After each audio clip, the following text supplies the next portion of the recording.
Hello, everyone. Welcome, welcome, welcome. Thank you so much for joining us today for this incredible webinar on disinformation and misinformation and junk science. I am so excited to be here to chat with you all. So let's get started. Thank you for joining. Thank you to our sponsors, the O'Neill Institute, the Guttmacher Institute, and Ms. Magazine. Um, Overall, we'll be talking about the importance and challenges of misinformation and disinformation and what they're doing to our society, particularly the prevalence of junk science. I want to first outlay the difference between misinformation and disinformation. Misinformation is information that is incorrect, whereas disinformation is this intentional spread of information that is knowingly incorrect to try to make people think something different. And we see that a lot right now, particularly in science. One of the first times I heard a completely outlandish claim about abortion pills was when I visited a Maryland anti abortion crisis pregnancy center as part of an investigation into the misinformation that they were spreading and their tactics. And while I sat in the room with a woman and we waited for the pregnancy test I had taken to turn positive, she began to tell me that abortion pills were in our drinking water. It was the wildest thing I'd ever heard. And I had to work really hard to keep from laughing. And my co author, Regina Mahone, and I recounted the story in our book, Liberating Abortion, because it was one of the most ridiculous abortion splaining myths that we'd ever heard about abortion until last summer. It came back in a big way when over 25 House Republicans sent a letter to the Environmental Protection Agency asking them to investigate the presence of abortion pills in our sewer system. What's even more terrifying is that, according to the New York Times, New York Times is reporting, a former EPA official said that the EPA actually already developed, quote, general technology that could be used for surveillance in states where abortion is illegal, end quote.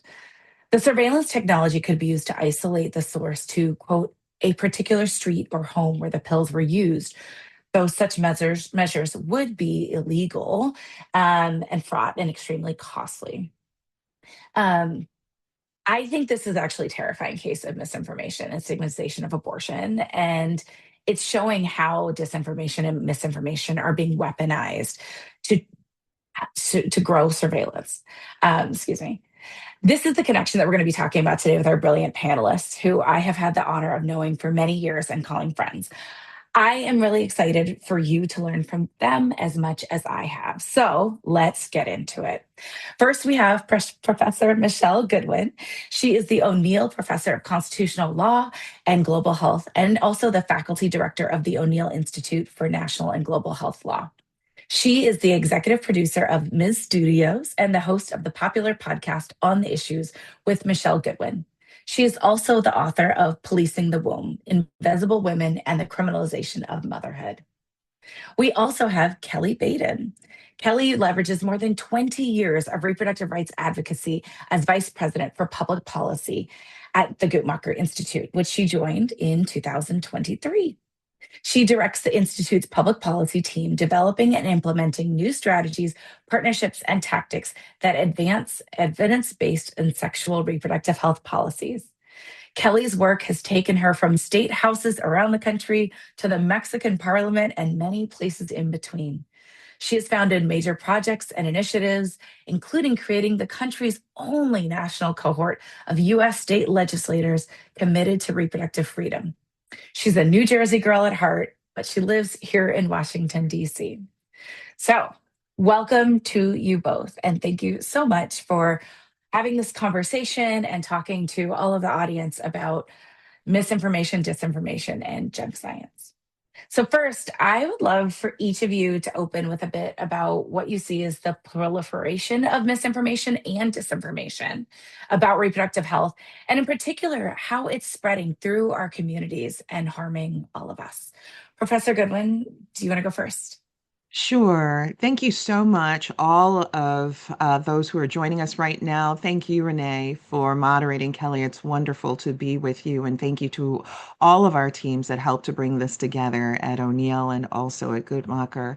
So, we're living in a space in which people have been lied to and have been lied to about matters of reproductive health rights and justice from the very start. So, there was the lying and omissions about the ways in which our country's economy actually grew, expanded, became what it was on the sexual exploitation of Black girls and Black women. It's well documented, but omitted from the way in which we understand. We think that it was the railroads and the barons of all of that. But no, at the core of how our country began was Thomas Jefferson writing about how on his plantation he preferred to stock it with girls and women because they turned a profit every year or two. And he kept copious records. And we could go from there to matters of abortion, where the Supreme Court acknowledged in Whole Woman's Health v. Hellerstedt, a case from 2016, when Justice Breyer wrote the opinion, and the court acknowledged that a woman is 14 times more likely to die carrying a pregnancy to term in the United States than by having an abortion. Now, that completely disrupts the narrative that preceded and that has also been post Dobbs and post Whole Woman's Health, which is the sense that if a person has an abortion, it's the worst medical decision that that person could ever make, when in fact it is the opposite in the United States. It's actually the safest decision during a pregnancy that can be made based on empirical evidence. And there's so many slices of this that's denied in terms of information to the American public by lawmakers or that people just simply don't know. The World Health Organization, for example, making clear that an abortion is as safe as a penicillin shot.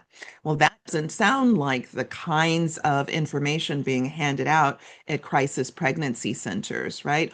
Or in the case that went up before the United States Supreme Court, where a group of people calling themselves doctors, but who were a dentist, one or two OBGYNs, someone who had a master's degree in theology, and claimed that mifepristone was inherently dangerous and not efficacious and whatnot. Again, misinformation and also disinformation because of the purposeful spread of information that happens to be inaccurate, which is an attempt to chill people's ability to be able to make sound medical decisions for themselves. And the one that I think just rings it all home is this matter that men have talked about mostly, including Justice Kennedy when he was on the Supreme Court in the Gonzalez case, that in his view, people who have abortions, women who have abortions, experience mental health traumas and regret afterwards.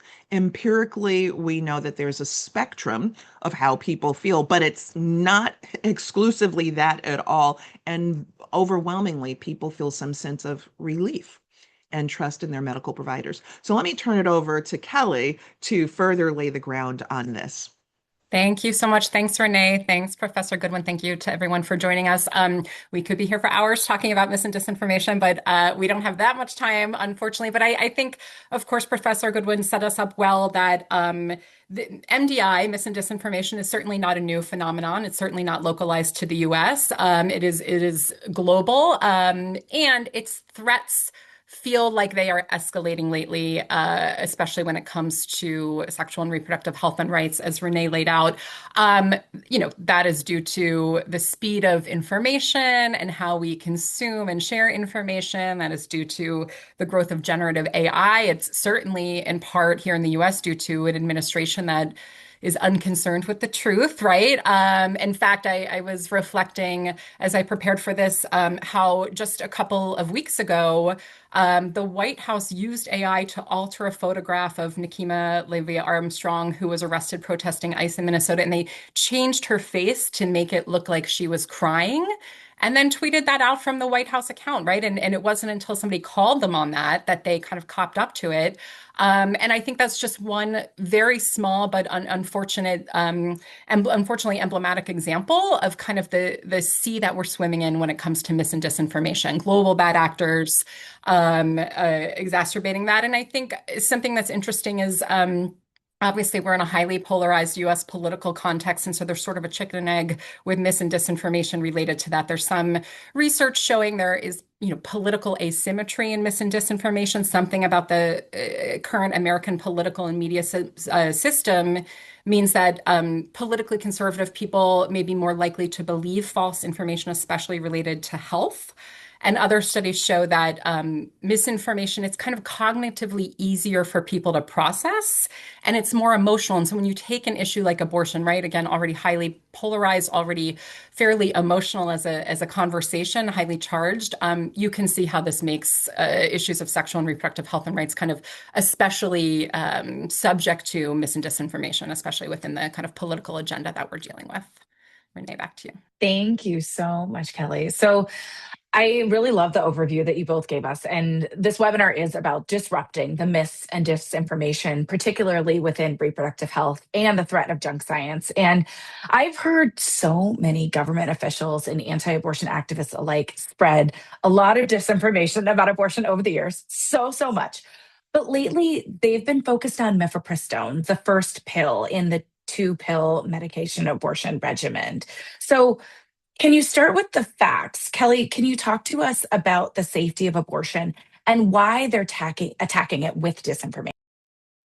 Yes, absolutely. And I think one of the many amazing things about mifepristone, specifically, which is largely the subject of the kind of political attacks right now, is that we have decades of real life use and data to draw on, right? Both in the US and around the world. So we know from that real life use and from the many studies that it is safe and effective. Almost nothing about abortion is unstudied in the US, right? Like we know that there is a wealth of evidence around the safety and efficacy of medication abortion. Medication abortion is widely used around the world, approved in at least 100 countries. The World Health Organization classifies mifepristone and misoprostol, the two pills, as core essential medications. As I said, it's highly studied. We know, and we have some reports on this at guttmacher.org, and perhaps we can drop them in the link as well. We know that serious adverse events are very rare across all studies, generally well below 1% of all medication abortions, and that the combined regimen, again, is highly effective. And we also have data that it's safe for telehealth. It is safe for self-managed abortion. It can be provided safely without other burdensome regulatory restrictions, all of these things. And so we also know that it is incredibly popular. In some states in the US, especially more rural states, our data show it is up to 95% of the proportion of abortions, for example, in a state like Wyoming. And so it was a real game changer, as you both know, real game changer when it was approved here in the US decades ago, because it really took abortion access kind of out of the public sphere and thus subject to lots of protests and lots of anti-abortion attempts to coerce women or talk women out of their care and put it where folks can take it more privately. And so it's subject to attack.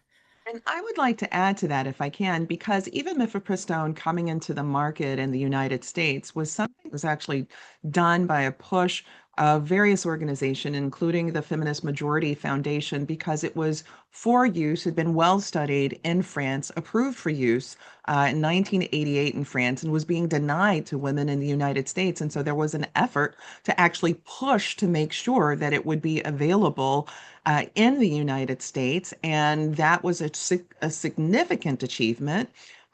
But it's also worth noting that there are various other uses of mifepristone. And so, with the threats to take mifepristone off the market in the United States, it actually affects other conditions that both men and women, others suffer. For example, it can help to decrease brain tumors. It's been studied and found to be able to do so. It can help with other reproductive health matters, including fibroids. And there's such a wide ability to be able to use mifepristone. And the fact that mifepristone has been targeted as unsafe as not effective, not only hurts in the reproductive health rights justice space, but it actually also divorces this very important medication from all of healthcare. And we should actually be in the space of actually wanting to promote that which is safe and healthy for health. And you see the ways in which getting tangled into the anti abortion rhetoric actually disserves patients across the medical spectrum. Thank you so much for both of you breaking that down for us. And I think, it's so clear that this disinformation is having an impact on all access to healthcare, and the public's understanding of basic facts. But like Professor Goodwin, I want to ask you, I'm sorry, this seems like a breach in the rule of law and like a decimation of our democracy through the spread of this information. Can you tell us more about how they're using the law how they're using disinformation to disregard the law? This has been done for some time, and we do it quite well in the United States. And that is to say, what we do well is to create false narratives about people, and then that gets baked into law. And I think sometimes it's helpful to pull back from the discussion of reproductive health rights and justice to be able to see that, right? And we can see how much we've been trapped in it. I mean, the very first aspects of this came at colonial landings, right, where people who were indigenous were reported as savage, where people who had been enslaved, and even the language of that, right, they're sort of considered property, um, at the status of a pig, a mule, a goat, a sheep, a mouse in the field, that you actually had lawmakers who supported that, right? That was the sort of understanding. So when we understand these histories, and then histories with regard to women, women being subsumed within the identities of their husband, rendered invisible by law. And then you see Supreme Court cases, whether state Supreme Court cases or federal cases, that continued those narratives, right? The Dred Scott decision as being one, where Justice Haney says that Black people are inherently inferior, never meant to be citizens of this country. We were sort of born for slavery, basically. And so we know that those narratives just simply don't hold weight and are not true, but we see it baked into law, right? I mentioned the Gonzalez case where Justice Kennedy spread seeds in this case, expressing that abortion causes mental health harms to women, right? This kind of protectionist kind of viewpoint, but that is actually inaccurate. That's the spreading of misinformation, right? And was he involved in misinformation, or was that a disinformation? Who knows exactly what that was, but we see the various iterations of that within these spaces that have significant risks in American law. And one of those significant risks, I'll put two out. One happens to be in the criminal justice space, right? So the failure to actually understand how pregnancy works means that we see this hyper aspect to criminalize matters around pregnancy, including miscarriage, right? So if you don't know how pregnancy works, then it's possible to conflate miscarriage with abortion, neither of which should be criminalized, but we actually have seen post-ops people being criminally punished for having miscarriages. One case, the Brittany Watts case in Ohio, where a Black woman 3 times sought medical care as she was miscarrying, but she was not ill enough and went home and miscarried in her toilet, which is not unusual. People miscarry wherever they happen to be, in the bathtub, on a toilet, what have you. But only days later, police bursting through her house, busting open her toilet, looking for remains and fecal remains. I mean, it's really quite disturbing. But another aspect in which we see this sort of disturbance of this within the context of the rule of law happens to be even at case of death. Very recently, we've seen the case of a Black woman tethered to life support after death. After the establishment in law, what is death? Brain death. But the fact that she was pregnant meant that physicians and medical providers felt that they could only follow the Georgia law, which bans abortion after a certain period of time. And thus her body horrifically became tethered to these machines, and her family members, including her mother, could not intervene such that her daughter could have a dignified death. There are many aspects within the space of law where you see the rule of law being breached. And I'll just wrap up with this. At the foundation of all of this happens to be in our Constitution, we have a Bill of Rights. And that Bill of Rights protects our ability to be able to get together with people, our ability to be able to speak. It protects us from cruel and unusual punishment by the state. It protects our privacy. And one of the deepest tragedies that has taken place within the space of all of this is how women have been wiped out of the Bill of Rights. How people with the potential for pregnancy, it seems that these foundational protections that have been around for centuries in our Constitution seem to have limited meaning when one becomes pregnant. Thank you so much for that. And I actually want to bring in a comment that Bliss shares. The Turnaway study debunked the risk of the long-term mental health issues following abortion procedures. 95% of patients who were granted their abortion reported relief. And I know that was within the first 3 years and 99% within 5 years. And in particular, they started looking at that because they wanted to challenge this assumption that Justice Kennedy made. So thank you. Kelly, I want to come back to you. There is such a big focus on abortion and disinformation because it's so stigmatized as a reproductive health procedure. But it also has an impact on sexual health education, queer and trans healthcare, contraception, and cisgender men's reproductive health. What are the impacts that you've seen, and what's a growing area that we should be watching? Yes, so many growing areas. I will say the good news is that there's also a wealth of kind of new research underway and coming out that is trying to grapple with all of these many questions and areas of misinformation that we're talking about. And I would again kind of situate us in we're sitting in this cross section of many huge factors.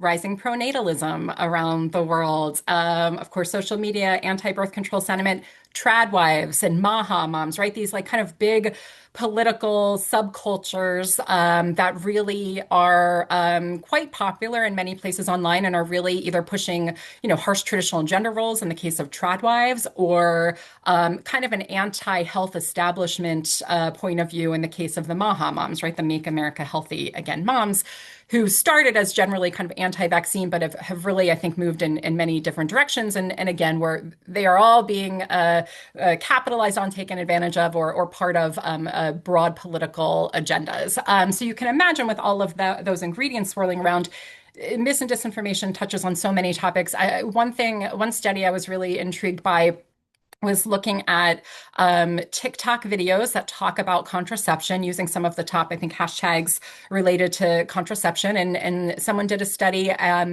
trying to see what the content was there. And just to give us an example of the scale and scope of this, there were 4.85 billion views of these TikTok videos, right? So we are not talking about an ad in your local newspaper. We are talking about thousands and thousands of people seeing this. And this study found that the content was not reliable. 90% were not created by health professionals, which doesn't mean it can't be reliable, but is one thing to note. And there was prominent contraceptive health misinformation being promoted by these. And if I can, I'll drop the link to that. And then there's other studies around ChatGPT and AI and medication abortion. And are they giving some of these generative AI models giving correct information when asked? And the answer is often no, right? And so I think that's another thing that we're contending with. And then I'll just flag something many of you have perhaps heard about are these baby Olivia bills, right? So these are kind of animated, personified fetus videos that states are requiring classrooms to show that obviously push a lot of misinformation, both about fetal development, but also, of course, about abortion. And therefore about sex education. I think we saw 37 bills last year introduced in states, 5 were enacted. This year, it's only February, right? So state sessions are still really just getting started. We've seen 17 introduced so far.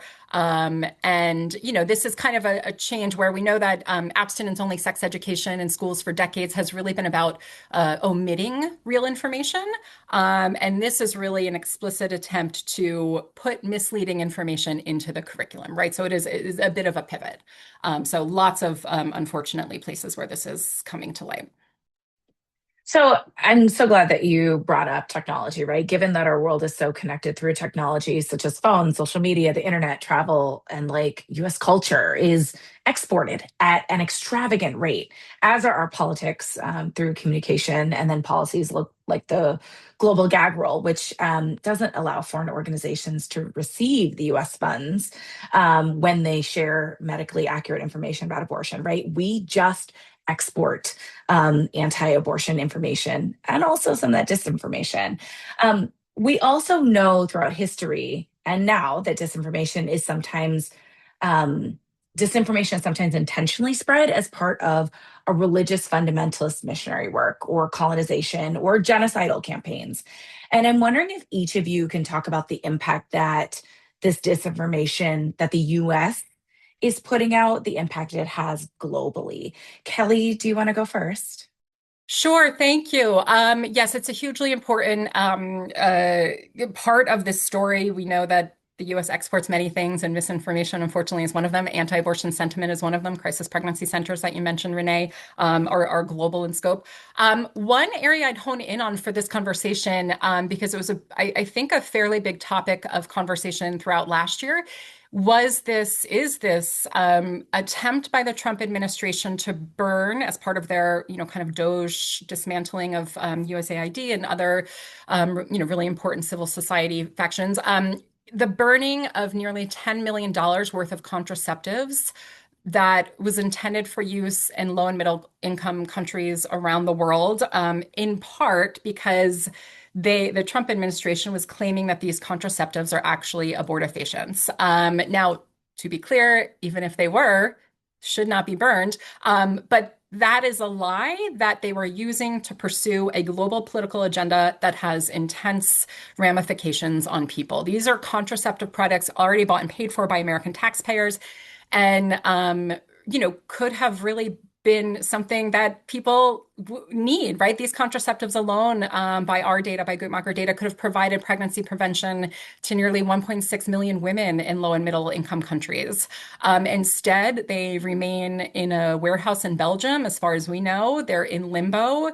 There have been several unanswered congressional letters. We think the Trump administration is just running out the clock until they expire. And so I think that's just one very small, but I think impactful example of what this can look like in practice. Awesome. Well, and Professor the Goodwin. fact that this has been long standing. So, in the more immediate, it's been a real tragedy what's taken place under the Trump administration and the dismantling of the CDC, the US withdrawal from the World Health Organization, and pulling back. Let us not forget that, interestingly enough, it was George Bush #2 that really expanded healthcare reach, US involvement on matters of HIV and AIDS throughout Africa and various other parts of the world with PEPFAR. And then with that withdrawal and pulling back, it has meant quite literally the health harms and deaths of people who otherwise communities that relied on those resources. But as we also understand these issues in interconnected ways, and that if we're really understanding reproductive justice, it's not if, when, how with regard to a lifespan of reproduction. It's about, can you eat? What is your food access to be able to feed your families? And again, with US pullback, USAID. And what's interesting about these spaces is that when Americans think that, well, our resources shouldn't go abroad, what USAID taught so many, including farmers, is that guess what? The subsidies that you were receiving, the payments that you were receiving for what it was that you were growing, came through USAID. So when we say we no longer care about children surviving and having nutritious foods abroad, this also means that you don't get paid for the harvesting of those crops and for growing those crops.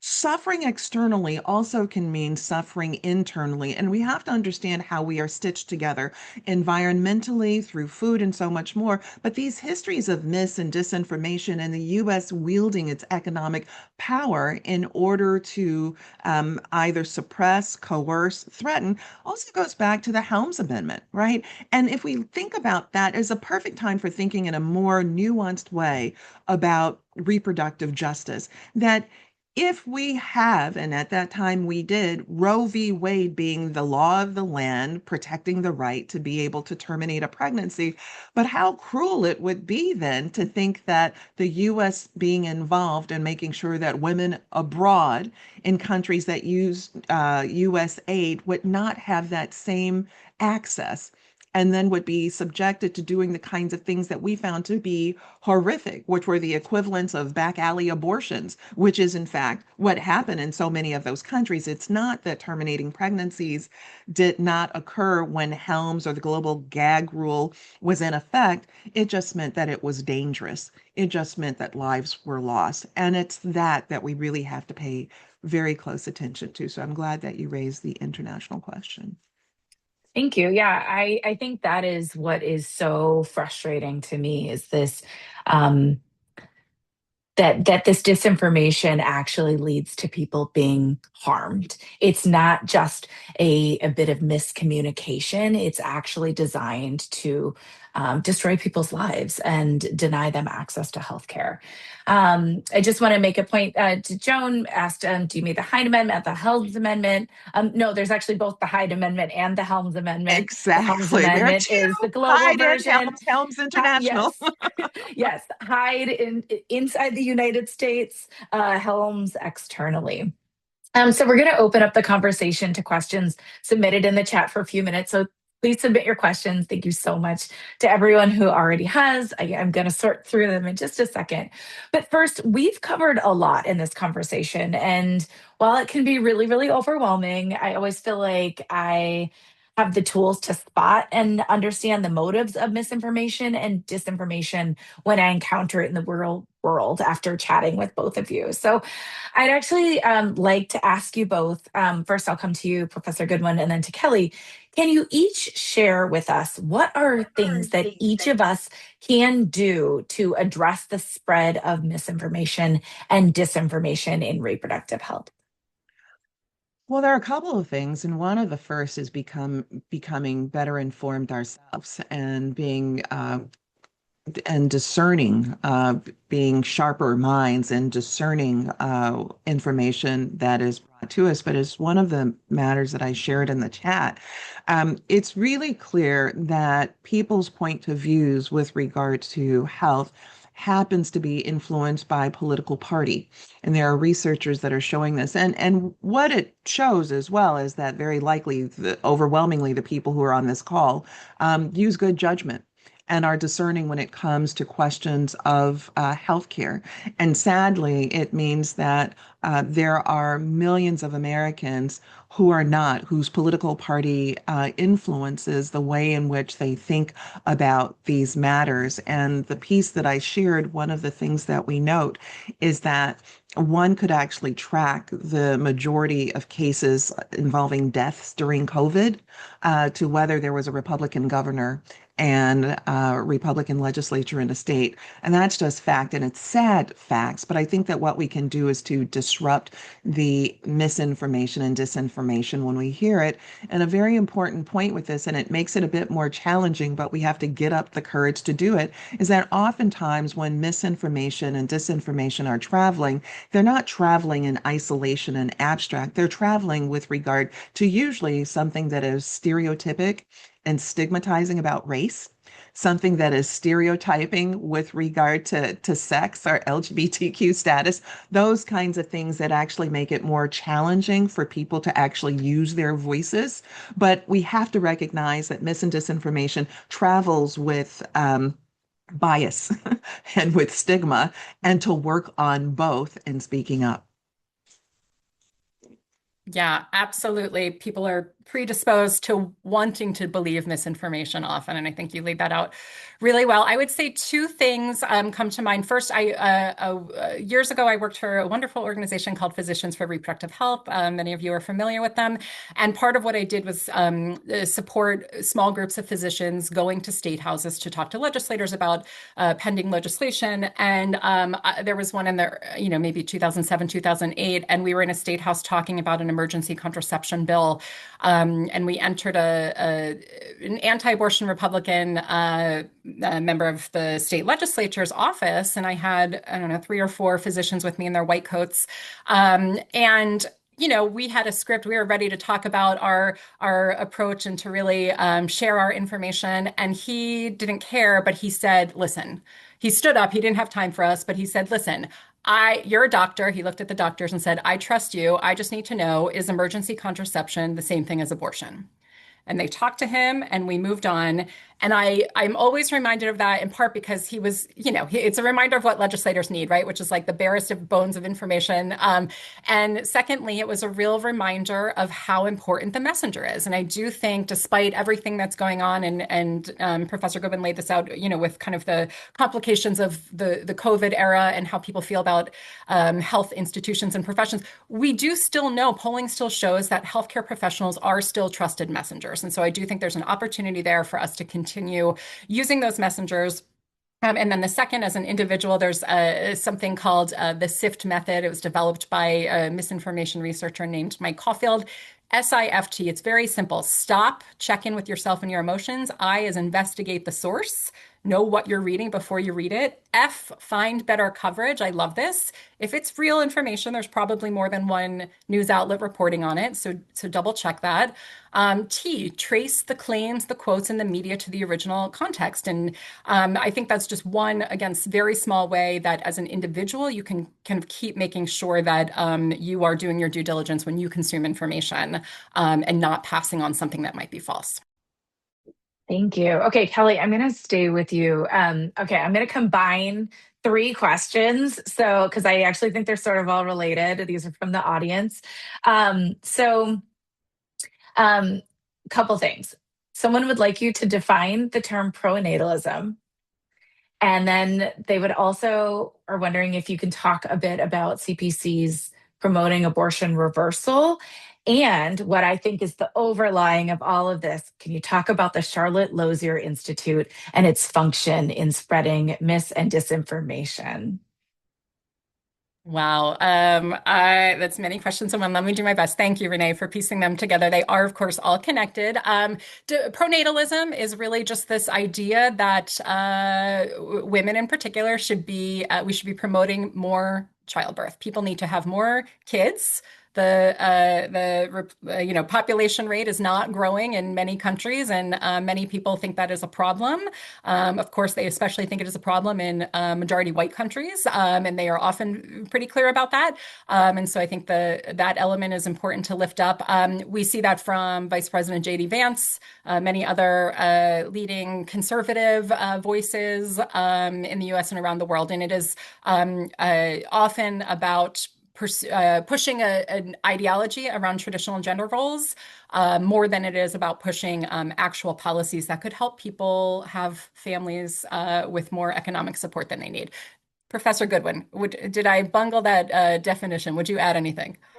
No, you were absolutely great about it. And of course, what we see in the backdrop of pronatalism and so much more is a political agenda that reflects the political agenda that we had during the antebellum period leading up to the Civil War.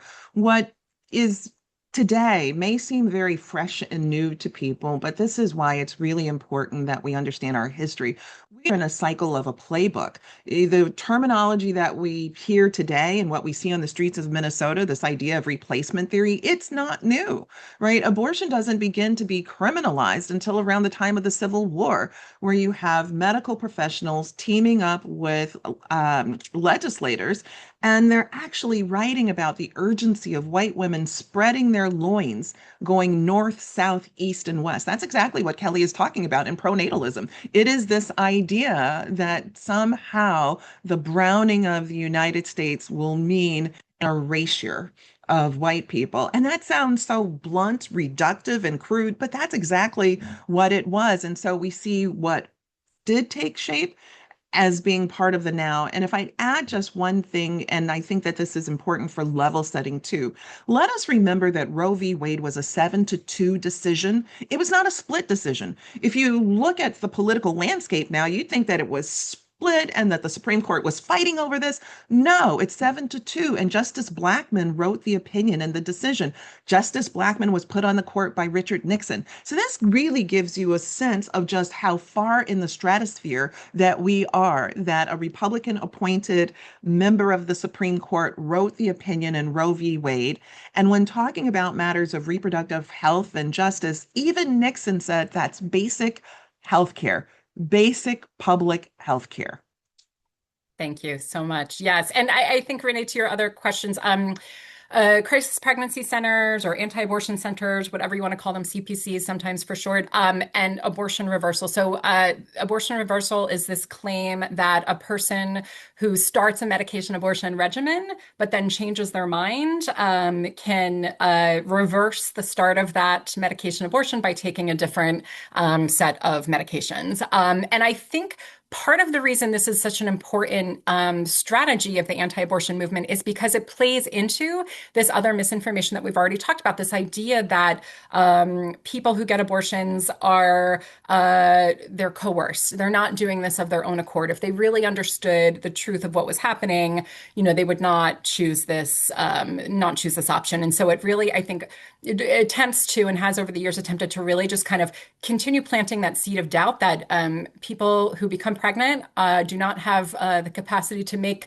their own decisions, are not autonomous individuals with dignity around their healthcare choices, right? Like all of the things that really just help advance an anti-abortion agenda. And I think the closing part of your question here, there are many institutions and individuals who see that they can make a living in creating misinformation or questioning unfairly other already accepted realities, medical and otherwise, and using those questions to advance a political agenda. And so I think, unfortunately, there's online and offline many bad actors around that. Thank you. Okay, so many incredible questions. Thank you, everyone. Professor Goodwin, I want to come to you. There's a few questions in there about how can we stop the tide, the spread of disinformation, misinformation. Are there ways that social media companies can curb this? Are there ways that states can stop the flow of this legally? Is that possible? That's actually a great question because, and it's a question that involves the space that we're talking about now, but it's also beyond this. When our government got Doge, that meant that private information that's important to everyone on this call became exposed. It just simply did. And uh, yes, we should definitely care about this. And yes, we should engage in the actions that would try to bring some justice around this. But I will say that that's been a long arc. I'll point to the work of Danielle Citron, who's at the University of Virginia Law School, whose work expands some significant time in looking at online trolling and online harassment targeting women, targeting folks that are LGBTQ, and then bumping up against lawmakers who've been very slow to act at the federal level, which has basically meant that that companies like Google and others that have platforms have been able to avoid liability when there's been harmful information that's been shared across those platforms. But I will say this, that one of the things that we should learn from the moment in the space that we're in is that we shouldn't look just to federal government and members of the Senate and the House of Representatives, because state by state, we can actually win on these issues and protecting privacy. In fact, one of the pieces that I put in the chat was about how Planned Parenthood had not done anything wrong after a set of spliced videos were put together that portrayed Planned Parenthood as engaging in selling fetal tissue. Shortly after that, the state of California, first of all, it was proven to be false, but the state of California enacted laws that would otherwise ban the very kinds of activities that took place in order to get that information. So, what I urge is paying attention to what can take place at the state level and to lobby, get in touch with, and talk with state lawmakers about protecting privacy and as well responding to these distortions.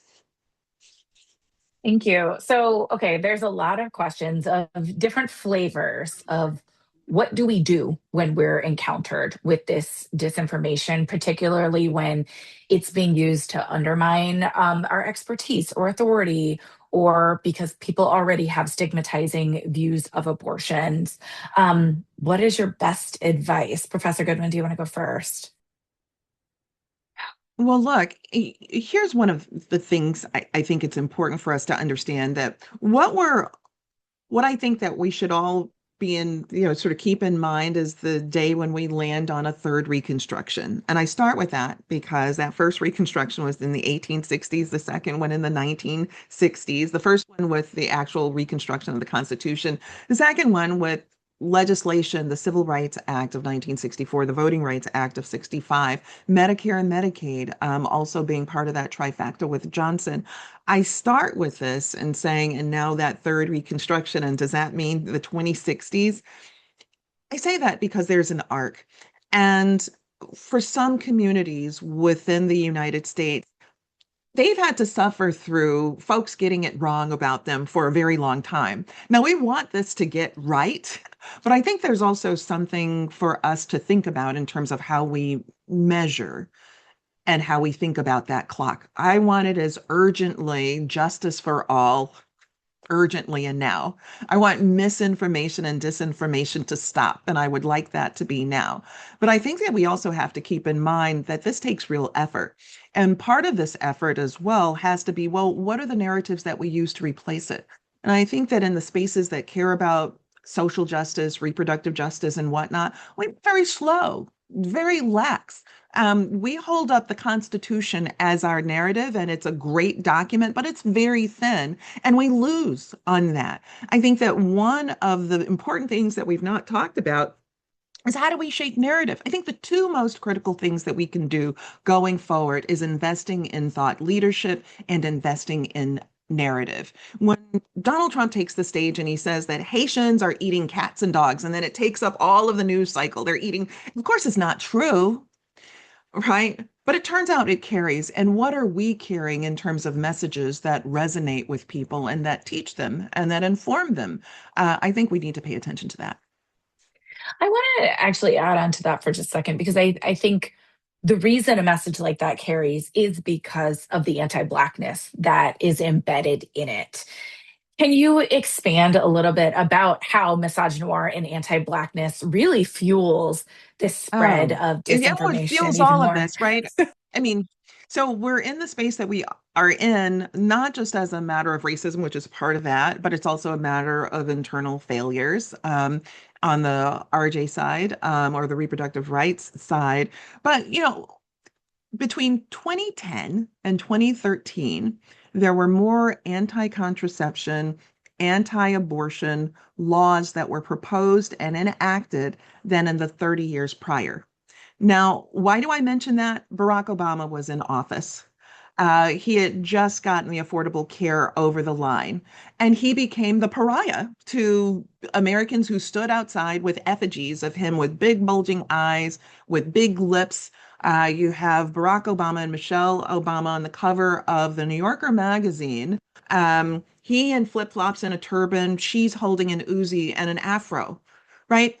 These narratives that people slip into, and I think that it's really important to see the kind of acceleration and the accelerant on so many of the issues that we care about because Barack Obama was in office. I wish that were not the case. And I think that people who argue against that, but the facts speak for themselves, right? We see the rise of the Tea Party. We see the rise of anti-abortion laws, anti-contraception laws. We see the rise in the cutting of polling places. We see the rise of voter suppression and ID laws. We see the pushback against global warming.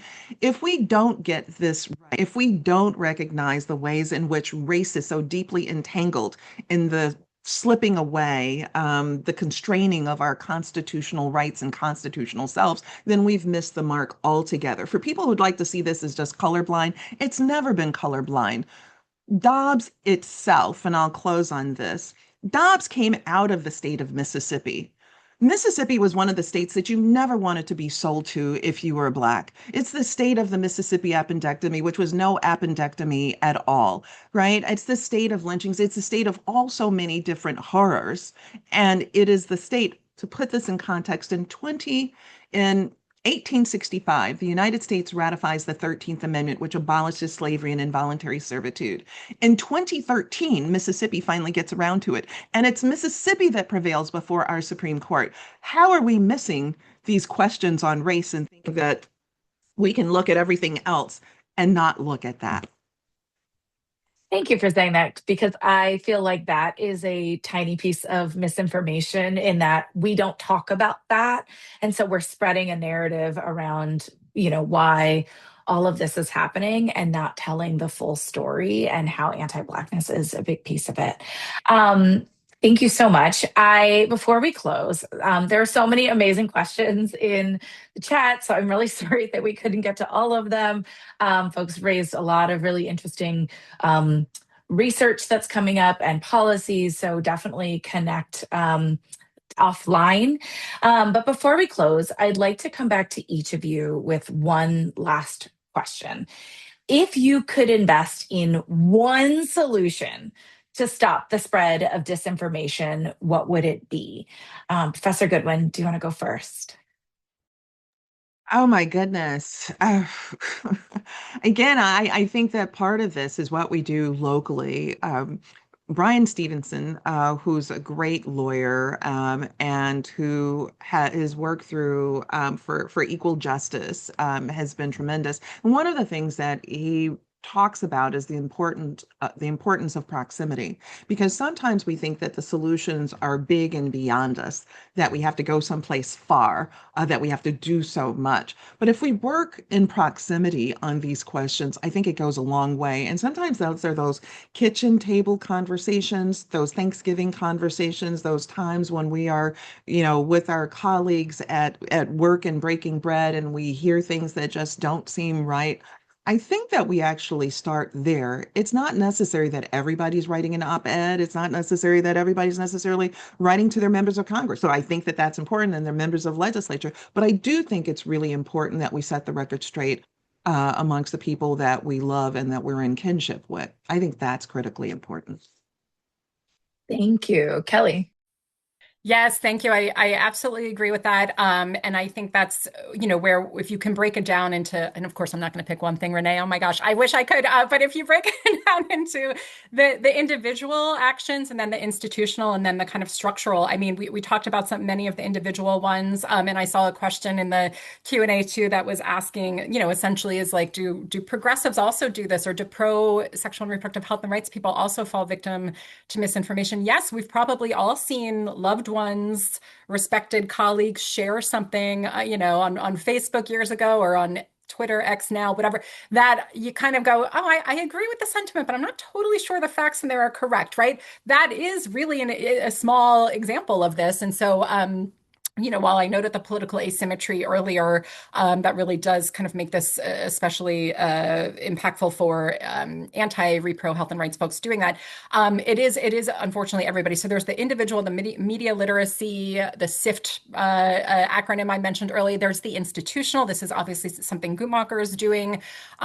We do a lot of debunking lies and tactics and questioning the sources of information. I dropped some of our reports in there that we do this a lot on social media. Of course, course, we do it directly with lawmakers and members of the press to kind of make sure they have the facts. And that is both, correcting a false claim or narrative, which was very much something we've been doing on mifepristone and on these wastewater claims recently. And then the source base, pointing out bad sources of information. But all of this pales in comparison to the sheer scope of what we're up against. And so we do need the big structural governmental solutions. We need to hold big tech accountable, hold governments accountable. I think there's some promising possibilities coming out of more European governments. I don't know, unfortunately, that is something we're going to get to in the next couple of years here in the US, but it's certainly something we need to continue advocating for at all levels. So thank you. Thank you so much. And since we have an extra minute, I want to ask each of you, where is your favorite source of thoughtful information on reproductive health that you go to? If either of you want to go first, just, one or Well, two. I love going to Guttmacher. And I have, and it's, and we have to understand Guttmacher's origins too, right? Which has been part of distilling clear and accurate information, supporting empirical studies and sources. And so I very much have, in my work, appreciated that. But I'd also say for those who are on the call, follow us at the O'Neill Institute. We have 8 centers here that are working on critically important medical issues around domestically and around the world that spread from issues of reproductive health, rights and justice, matters of HIV and AIDS, and then also matters of basic healthcare in communities, and then tracking the federal government to see what they're doing and are they sharing what's accurate and right. So I'll leave it there. I love it. Yeah, thank you so much. I also go to my colleagues over in the research division all the time. And of course, there is a broad spectrum of incredible researchers in the reproductive health rights and justice field in the US and globally. And I rely on them heavily. I also, when I think about kind of more what's happening in the world and who do I trust, I mean, I would have to shout out ProPublica's reporting as of late, really thorough and thoughtful, and really, I think, giving us the devastating front row seat to the impact of abortion bans in states around the country. And pregnancy justice, I will say too, because all of what we're talking about has a criminal aspect to it and criminal justice, and they have been doing some of the best work, hands down, in tracking exactly that and lifting up the stories of the most vulnerable who've been hurt in these spaces. Yeah, on that note, I love Pregnancy Justice and I love If One How. They're amazing Yes. organizations. So and then of course, I love Ms. Magazine, I love the O'Neill Institute, and I do love Guttmacher too. I love everybody. So I just want to thank everyone who joined us. There were so many of you. Thank you to the O'Neill Institute, Guttmacher Institute, and Ms. Magazine for putting on this webinar. I learned a lot. There were moments where I was like, oh, wait, you have to pay attention because they're listening. Like, I'm learning so much. You both are so brilliant. Please make sure to sign up for their newsletters and information about all 3 of these organizations. And of course, future webinars from the O'Neill Institute. We invite you to stay engaged by signing up for the newsletters and updates. And you will receive more information. There should be in the chat.